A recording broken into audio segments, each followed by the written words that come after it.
Petite démo. Ok, on a un jeu de cartes ici. Okay. Ouais. Jeu de cartes rouge, bien mélangé. Bon, comme tu peux le voir. Ça a l'air. On va juste enlever les jokers, on n'en a pas besoin pour le tour. Ok. Ce que je te propose, c'est qu'on fasse une petite expérience. Tu sais, nous, en magie, souvent, on est accusé de forcer des cartes. C'est-à-dire, je vais te présenter le jeu, et puis dire, ah, celle-là, tu me l'as forcé. Ça me parle bien. Ça te parle bien, hein, toi, t'es magicien. Alors, moi, je suis un magicien honnête. Tu vois, je suis pas comme tous les magiciens, je suis honnête. D'accord. Donc, vraiment, je vais te demander de choisir des cartes, mais au hasard. D'accord. Au hasard. On va choisir 4 cartes à 4 endroits différents du jeu. D'accord, ok. Ça marche? Vas-y. Ok, vas-y, on va prendre une première. Tu peux la poser face en l'air sur la table, s'il te plaît. Une deuxième, pareil, face en l'air sur la table. Une troisième face en l'air sur la table. Et une quatrième face en l'air sur la table.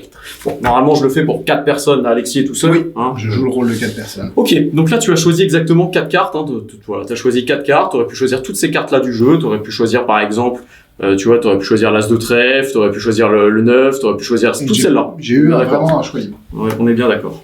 Et t'as choisi ces 4 cartes-là. Exactement. Je te propose qu'on aille plus loin pour vraiment pas que tu m'accuses de te forcer des cartes. Ouais. On va construire une 5e carte à partir de ces 4 cartes. Par exemple, là, tu vois, tu as choisi une carte rouge. T'aurais pu choisir une carte noire, mais t'as choisi une carte rouge. T'es bien d'accord? Donc, R-O-U-G-E.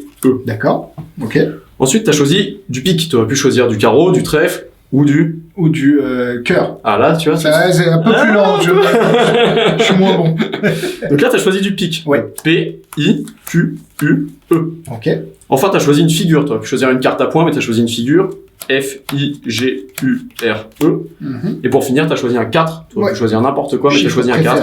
1, 2, 3, 4. Et on arrive exactement, en fait, sur le 9 de trèfle. D'accord. Donc tu vois, avec ces 4 cartes, tu viens de créer le 9 de trèfle. T'aurais pu, à une carte près, par exemple, si t'avais choisi un 3, tomber sur l'as de pique. Oui. Ok. Tu aurais pu choisir toutes celles-là. Vraiment toutes celles-là, le 2 de trèfle, le 9 de cœur, toutes celles-là. D'accord. Ou même toutes celles-là, on est bien d'accord. Ouais. Tu aurais pu être n'importe laquelle en fonction. Ouais, ça aurait été un autre arrangement. Exactement. Mais tes choix ont amené à construire le 9 de trèfle. Sympa comme toi. Bah, pour l'instant, c'est plus chiant que sympa. Ouais, c'est plus chiant que sympa. Non, en fait, je t'ai un peu menti. Je suis pas très honnête, moi, comme magicien, parce que dans les 4 cartes que t'as choisies, en fait, j'avais prédit le choix que t'allais faire. Comment ça? Tu me crois pas? Non, pas vraiment. Parce qu'en fait, au dos, j'avais marqué 9. D'accord. Off, parce que je suis bilingue. T'es bilingue, en plus, vous êtes magicien. Trèfle.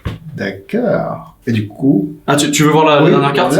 Ouais, j'avais marqué blue au dos. Alors, blue, ça veut dire bleu en français. Ah ouais, donc j'apprends des choses en plus. Et parce qu'en fait, c'est la seule carte à dos bleu du jeu. C'est très bien.